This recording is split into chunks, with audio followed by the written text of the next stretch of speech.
pupunta ako sa ibang lugar para mawala yung nararamdaman ko. Pero hindi ako ang driver.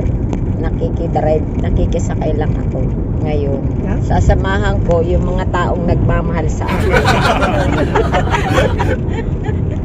Ang health daw na nagiging unhealthy ang tao Eh, syempre, because you're getting older. habang tumatagal. Yes, of Hindi, course. ang food na kinakain. Isa pa yun, tsaka yung mga parte ng katawan mo ay nagiging aging din.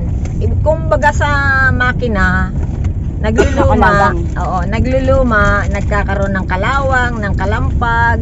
So ganyan din ang buhay. Ang katawan, parte ng katawan. Yes. Not only the organs, all the parts. 'Di ba mga guys?